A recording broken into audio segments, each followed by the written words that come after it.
Everybody, thanks again for joining the Distributed with Ted Magazine podcast. Look who's joining me. I got Michael Colligan, I got Greg Eric with the Get a Grip on Lighting podcast. They've been great with us for years now, and I love the stuff you guys are doing, and I appreciate the work that you've done with us. So this is a part of a program that Ted Magazine is doing with NAD about the reset button, which is what we're calling it, which is a lot of folks are walking around and they're saying, I can't wait for this year to end. This has been horrible. But the fact of the matter is, if you don't do something, 2021 is going to be a whole lot like 2020. So, we've talked about some other things and some other stuff that we've done with TED and with NAD. But I want these guys to kind of give us a little business strategy and kind of move us forward. So thanks both, Greg, Michael. Thanks for joining me on this podcast. I appreciate you taking a few minutes for me.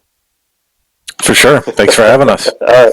Great. Yeah, thank you. Greg, thanks, Scott. Yeah, Scott, thank you very much for having us on.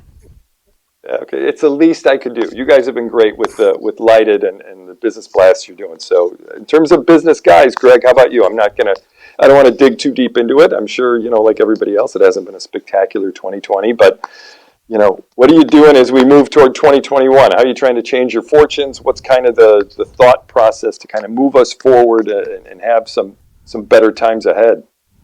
I think one of the things, is overthinking it maybe.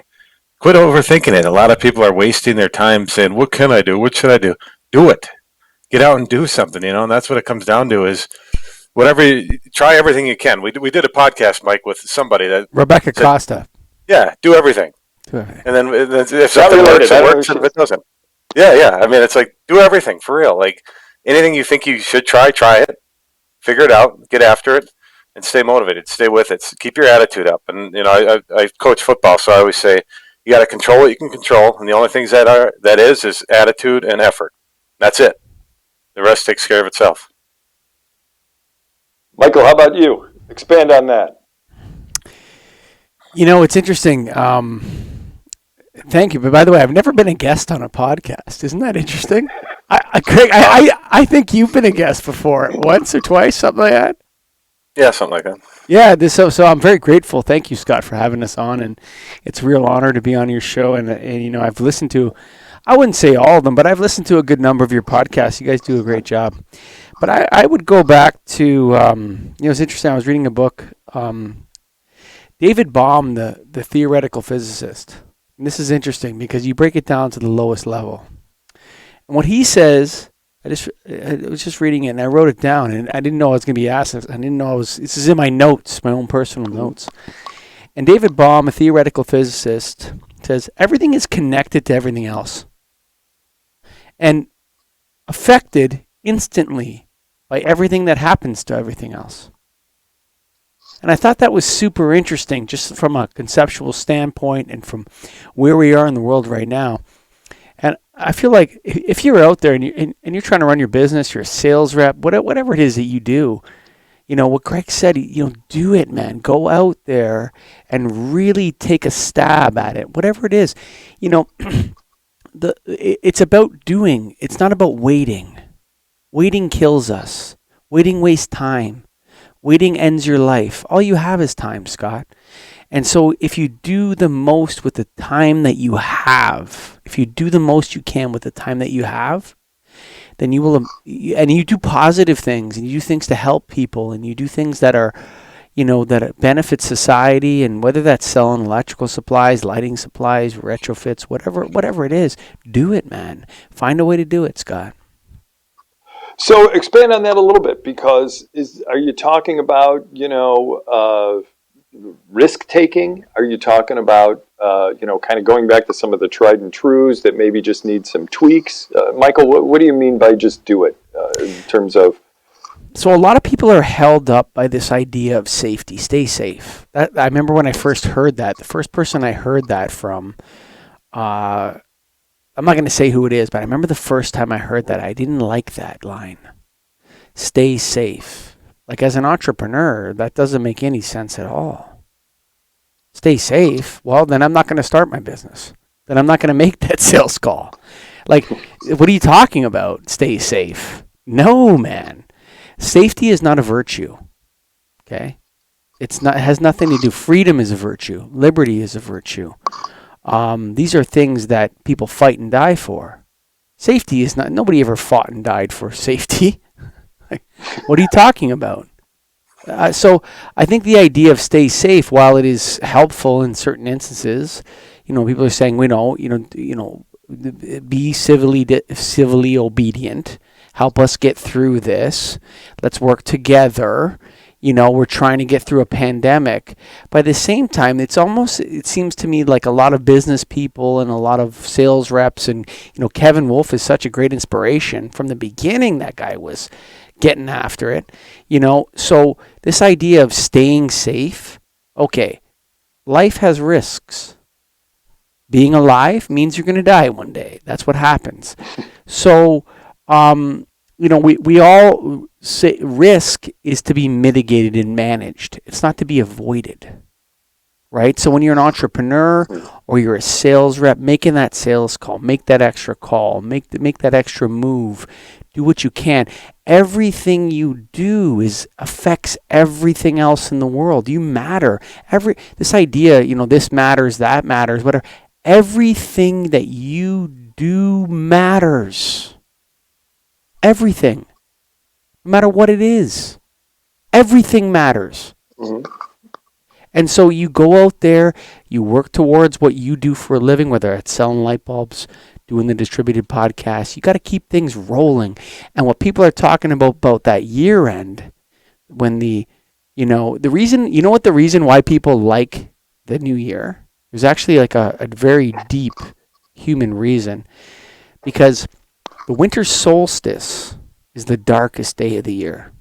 Now, people say, Jesus Christ wasn't born on December 25th. Like, the most stupidest thing ever said. Like, that's so stupid to say that. See, that's why I don't believe in whatever. It's like, you're so stupid.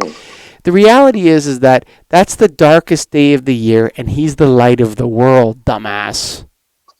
That's how it, like, don't you see that?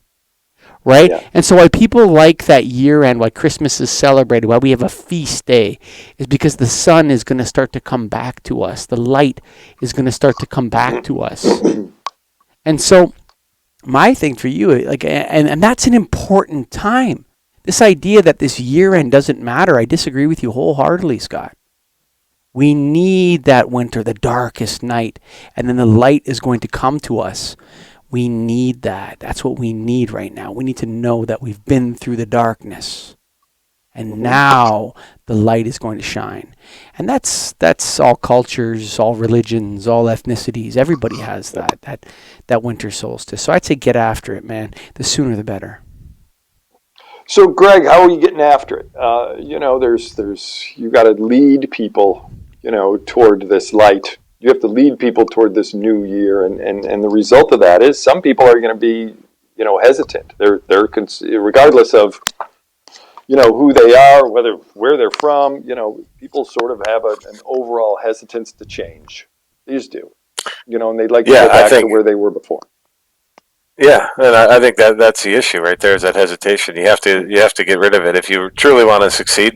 Sure, you have to do things a little different than you did in the past, but be willing to adapt, make changes on the fly, and do everything you can to. I do sales, so whatever anybody's comfortable with, I'm comfortable with. If you're going to buy some lights from me, I'm comfortable. I'll come out there, I'll put a mask on, I'll put a suit on, I'll put whatever you need to do. I'm gonna be there, and I'm gonna sell it to you, and I'm gonna talk to you. So. That's my thing and Mike, you said to stay safe, and I think I remember you talked to me like the next day, and you're like, no, stay dangerous. Yeah, that's what it should be. Stay dangerous. I remember that. I'm like, yeah, and that's what it is. And so that's a combination of taking risks and doing things you haven't done in the past. You got to try certain things, and lighting sales, we're going all avenues. The UV lighting thing has come out now. Take a chance at it. Yeah. If it works, it works. If it doesn't, it doesn't. We know there's risk with it, but there's risk with everything. So I think that's what I've been doing on my end, is just going after everything I can, talking to everybody I can, and doing whatever I can at any time. For either of you, though, is there a danger line? It's like, okay, well, I'll go to here, but I don't. And don't get me wrong, you probably haven't defined what that danger line is, though. But I mean, is there a limit? We're always riding the line over here, Scott. Don't I know it? Might be I on know now. that because I see your podcast before I post them and think we're right on that edge, Right. aren't we? Yeah. Yep. I don't know what the limit would be, to tell you the truth. I mean, obviously, there's things that harm you. Yeah, sure. That's where it goes. But that's like physical harm. I'm thinking mental harm. We've had a lot of it. Everybody has this year, and it's just mental toughness at that point. Can you handle it or can you not? If you mentally can't, Yeah. move on. That's what it comes down to for me. Yeah. And so, Michael, you usually, you're a pretty positive guy. You look at things sort of analytically. I mean, are you thinking, 2021 is going to be better than 2020? I mean, what are you seeing, as we move forward? I'm not confident of that. I think it might get harder, but that's okay. It's okay if it gets harder. I mean, when the going gets tough, man, that's a little bit of there. I was thinking of when you guys were talking about the edge. The edge is out there. The problem with the edge is that you never know where it is until you go over it. Right? Yeah, right. You're right. That's the problem with the edge, right? But what I was thinking of when you guys were chatting and I was listening? I was thinking of the old fight or flight idea. Is it a fight or a flight? Right? But people are missing one F. So humans, when they encounter adversity or they encounter struggle or they're afraid of something, there's another F. There's fight, flight, and freeze. Right? And so are you frozen? And if you're frozen, unfreeze yourself, man. It's not that scary out there. A lot of science is coming in now about how COVID-19 works and how the measures protect people from COVID-19 and so on and so forth. And, there's different states with different regulations and different provinces in Canada or whatever. But, man, you got to get after it, man. You can't be frozen. You got to fight or you got to flight. Freezing, you're done. Yeah. Well, it'll be an interesting year. And I appreciate you guys jumping on a podcast with me, being interviewed for the first time on a podcast, maybe ever. And I'll tell you guys, keep up the good work because I appreciate you guys keeping me at the edge, twice a week, 8 times a month. So keep up the great work. Keep informing, again, our NAAD members and our readers at TED Magazine and Light It. And thanks a ton for joining me on the podcast. I appreciate it. Craig, I think I can speak for both of us when I say thank you to Scott. I mean, he has been such a wonderful guy, and NAED, everybody at NAED, just such a wonderful organization, and really welcomed us in. And we're wearing our nailed hats today. We don't wear it for the Light TED because that's an NAED production, but we really appreciate what you've done for us and everybody at NAED. So thank you, Scott. Yeah. Okay. We had remember you guys came to our South Central way back in the day. Down in Austin. So we're hopeful that when we all get back together again, Michael will be able to cross the border and we'll have more in-person events. We can all get together. Stay dangerous, bud. Stay dangerous. Thanks again for joining me. I appreciate it, guys.